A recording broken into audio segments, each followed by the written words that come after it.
At only 25 years old, a young monk walked into an isolated valley in the Champagne region of France with just 20 companions and almost nothing else, and by the time he died, that same valley had given birth to 63 other monasteries across Europe. This is Saint Bernard of Clairvaux, whose feast the Church celebrates today, August 20th, the date of his death in the year 1153, near Langres, at age 63.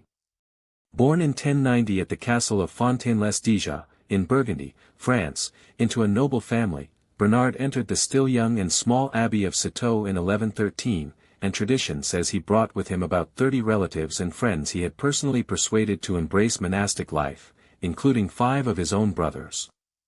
Just 2 years later, in 1115, he was sent to found that new monastery in the Champagne Valley, named Clairvaux. What began with 20 monks grew so rapidly that within a few years it housed more than 130 religious, a decisive force behind the spread of Cistercian reform across the whole of Europe. Bernard became the most influential theologian, preacher, and political advisor of his entire generation, traveling constantly to mediate conflicts between the church and secular rulers, counseling popes and kings alike, and personally preaching the Second Crusade in 1146 at the request of Pope Eugene III, a campaign that would ultimately fail, leaving a lasting blemish on an otherwise extraordinary legacy. He also left behind deeply influential theological and mystical writings on devotion to the Virgin Mary and on divine love. Canonized in 1174 and declared a doctor of the Church in 1830, Bernard is remembered today as one of the most important figures in all of medieval Christian spirituality. His life teaches that real influence in the Church rarely comes from seeking power directly. It grows, like that first small valley, out of a life planted deeply in prayer. In a very different corner of the Christian world, and centuries earlier, a young monk chose to walk directly into a hostile city center and openly challenge the ruling authorities there, knowing full well it would cost him his life. This is Saint Christopher of Córdoba, whose feast the Church also celebrates today, August 20th, the date of his martyrdom by beheading in the year 852. Christopher lived in the 9th century in the city of Córdoba, then under Muslim rule as part of the Emirate of Córdoba, and had embraced monastic life at the monastery of San Martín de Rojana, in the hills outside the city. There, he learned of the intense persecution Mozarabic Christians were suffering in Córdoba under the emirs Abd al-Rahman II and Muhammad I. Rather than stay safely behind his monastery walls, Christopher chose to go down voluntarily into the city and present himself before the Muslim judge, publicly confessing his Christian faith and openly challenging the validity of Islam before the local authority, an act he knew carried a near-certain death sentence under the law of his time. He was arrested immediately, and after refusing to recant even once, he was condemned to beheading alongside his fellow monk and companion in martyrdom, Saint Leovigild.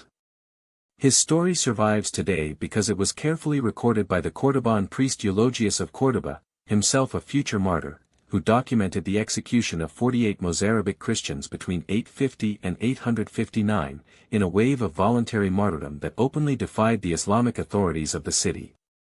Christopher's brief, deliberate witness is studied today as one of the most dramatic chapters in the coexistence of Christians and Muslims in medieval Iberia, and it teaches that real faith sometimes demands speaking the truth out loud, even when silence would have been so much safer.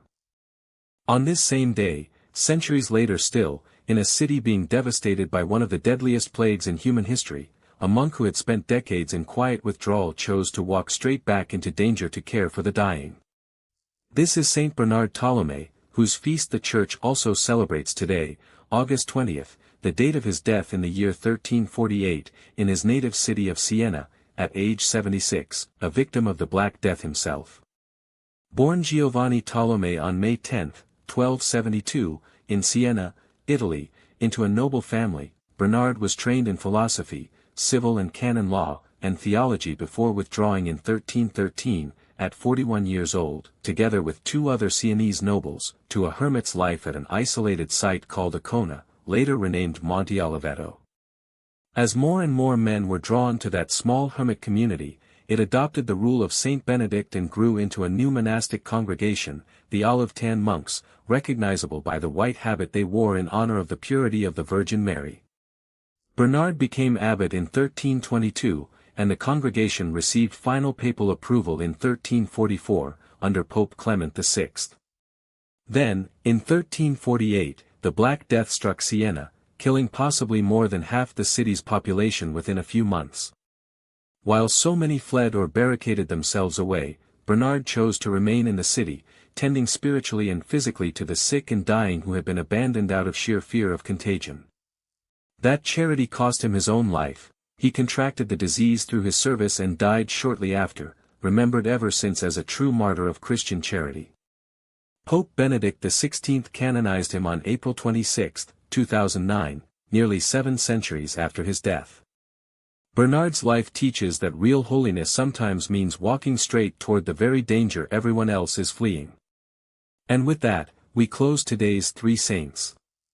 If any of these lives touched your heart, subscribe here to Saint of the Day. Comment asking for one of their intercession for someone you love. And most of all, share this video, because every time you share a story like this one, you're not just passing along a video, you're evangelizing. You're carrying the faith to someone who might need to hear exactly this message today. Your share could be the reason someone starts praying again, walks back into a church, or finds hope in a hard moment. And remember, the complete prayer to each of them is right here in the video description.